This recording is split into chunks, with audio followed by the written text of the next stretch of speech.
Ecuador vuelve a las urnas el domingo para elegir presidente en un balotaje inusual. Quien resulte elegido gobernará el país solo durante un periodo de 16 meses, para completar el mandato del conservador Guillermo Lasso, quien convocó a elecciones anticipadas para evitar su destitución por parte del Congreso. Dos candidatos opuestos aspiran al sillón presidencial, Luisa González, delfín del expresidente socialista Rafael Correa, y Daniel Noboa, empresario e hijo de uno de los hombres más ricos del país. González fue la más votada en la primera vuelta del 20 de agosto, con 34% de los sufragios, pero varias encuestadoras prevén un final cabeza a cabeza por el repunte de Noboa, que alcanzó 23% de los votos en el primer turno. Deportista, cristiana y defensora de los valores tradicionales de la familia, González es abogada con 2 maestrías en economía y gerencia. Antes de aceptar ser candidata fue asambleísta y consejera de Correa.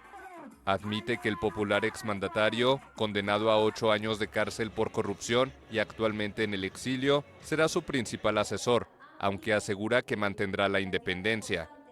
Y promete el regreso de un Estado más solidario luego de los gobiernos de derecha que siguieron a Correa.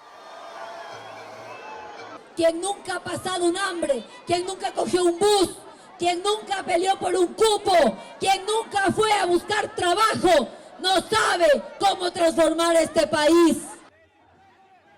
En las antípodas está Noboa, casi un desconocido en la política y la sorpresa electoral de la primera vuelta. Su millonario padre aspiró sin éxito en 5 ocasiones a la presidencia y en 2006 perdió contra Correa. El empresario promete enfrentar con mano dura a las bandas del narco y el crimen.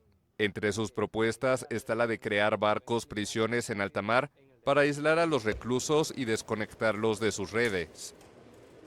En este momento estamos totalmente invadidos por narcoterrorismo y tenemos que luchar con toda la fuerza que tengamos de la policía y de las Fuerzas Armadas para limpiar eso. Vivimos con cifras de violencia y cifras de muertes parecidas a una guerra.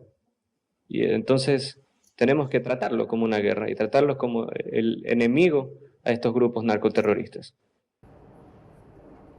Pero sin mayoría absoluta en el Congreso y ante un gobierno breve, cualquiera de los candidatos enfrentará dificultades para hacer realidad sus promesas de reforma. La elección se desarrolla además en medio de un estado de excepción y una ola de violencia que impone numerosas bandas narco, que deja unos 3.600 asesinatos en lo que va del año, según el Observatorio Ecuatoriano del Crimen Organizado.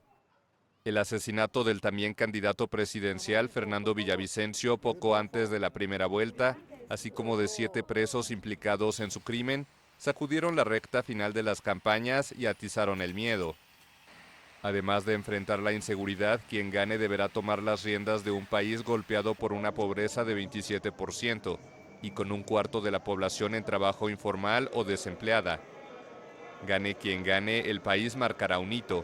Noboa, con 35 años, sería el presidente más joven de la historia de Ecuador, mientras que González, de 45, se convertiría en la primera mujer electa como presidenta. Aconseja, tú decides.